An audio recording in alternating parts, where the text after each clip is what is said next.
always come over here, and I got in with the guys, and things just escalated. We drink, we got high, we messed with the women, we made money, we extorted the stores, we stuck up people, and then that was our day. That was life for us.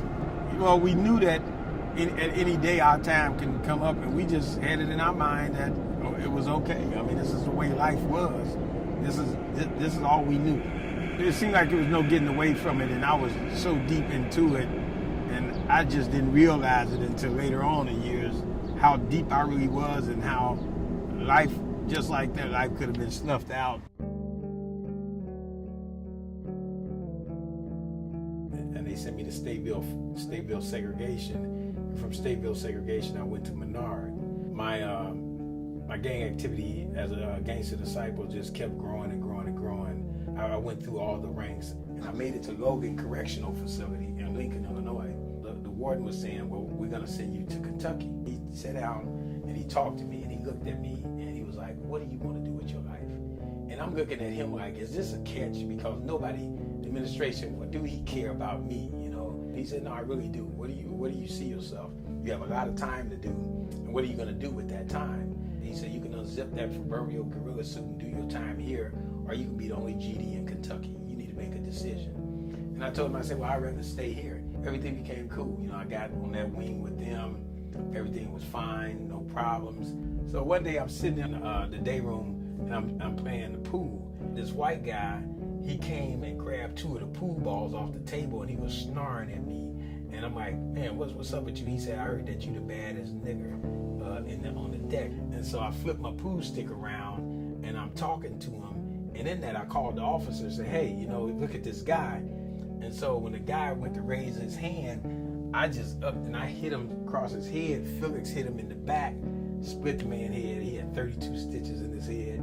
All the administration run in, and they handcuffed me, handcuffed Felix, take us to SEG.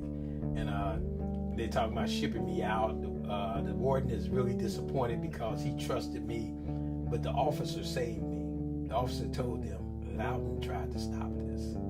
He contacted me. Just that one gesture of me calling that officer saved me. I saw the parole board first, second time, no votes. My 7th time, I got 8 votes, and I was granted my parole.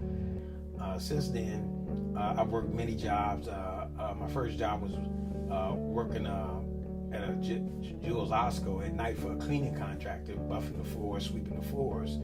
I was making $5.35 an hour, which was minimum wage.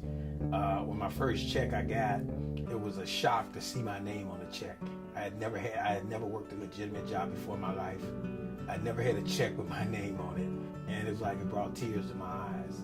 And I always was very serious in what I did, because my thing was, I'm not going back. I got 4 degrees when I walked out of that door. I had 4 degrees up under my belt. I had a renewed thinking.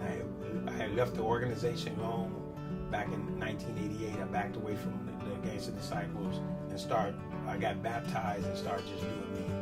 So I got a frame of mind that I'm never going back to prison, and I'm doing the right thing.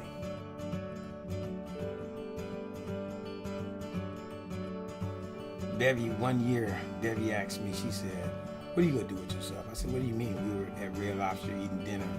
She said, God has preserved you. He has allowed you to come out of prison after doing 17 years. She said, I know you love church. I know you love God. But she said, God, is this what is calling for you? And I'm like, well, I'm not sure. She said, you need to think about it. She said, because it's time for you to start giving back.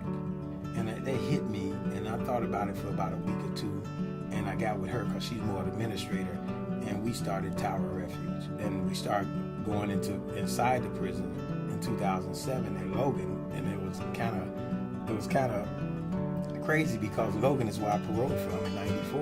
We wrote a curriculum called Finish Line, and a small curriculum in it was called Think to Change.